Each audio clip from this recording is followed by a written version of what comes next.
শোনো এক মহাকাব্যের কথা, যেখানে সত্য আর ধর্ম রক্ষার জন্য এক মহাবীর তার প্রাণ বিসর্জন দিয়েছিলেন।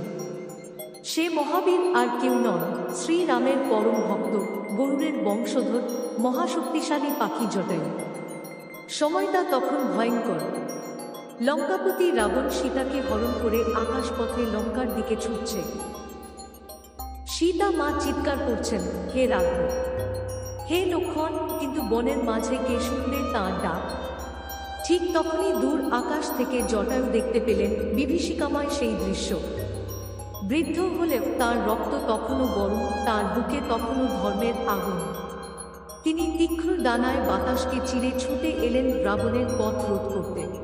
তিনি গর্জে উঠলেন, হে দুষ্ট রাক্ষস, তুই সীতাকে কোথায় নিয়ে চলেছিস? আমি থাকতেও তোকে ছাড়ব না।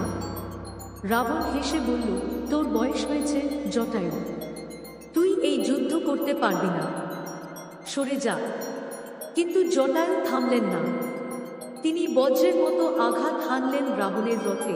তার ঘোড়াগুলো ছিটকে পড়ল, রথ ভেঙে গেল। ক্রোধে উন্মত্ত রাবণ খড়গ হাতে তুলে নিল। শুরু হলো এক অসম যুদ্ধ। একদিকে দশমুখী মহাবলী রাবণ, অন্যদিকে বৃদ্ধ কিন্তু অকুতোভয় জটায়ু। জটায়ু তার ধারালো নখ দিয়ে রাবণের বুকে আঘাত করলেন, তার ডানা দিয়ে রাবণের মুকুট ছিটকে দিলেন। কিন্তু শেষ পর্যন্ত অতি প্রাচীন জটায়ু ক্লান্ত হয়ে পড়লেন। রাবণ তার খড়গ দিয়ে এক প্রবল আঘাত হান, জটায়ুর এক ডানা বিচ্ছিন্ন হয়ে গেল। আকাশ থেকে ধূমকেতুর মতো নিচে পড়ে গেলেন তিনি। রাবণ তখন সীতাকে নিয়ে উড়ে গেল, কিন্তু জটায়ু হাল ছাড়লেন না। শেষ শক্তি দিয়ে অপেক্ষা করতে লাগলেন প্রভু রামের জন্য। অবশেষে শ্রীরাম এলেন, লক্ষ্মণ এলেন।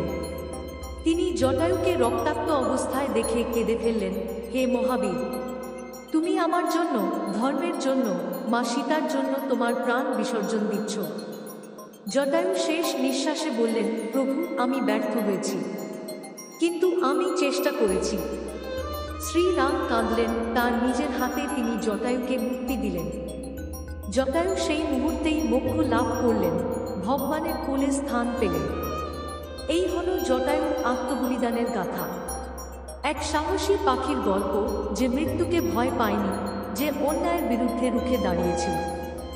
আজও আকাশে যখন কোনো শক্তিশালী পাখি উড়ে, মনে হয় যেন জটায়ুর আত্মা চিরকাল আমাদের শেখাচ্ছে, সত্য আর ধর্মের পথে লড়াই কখনো বৃথা যায় না।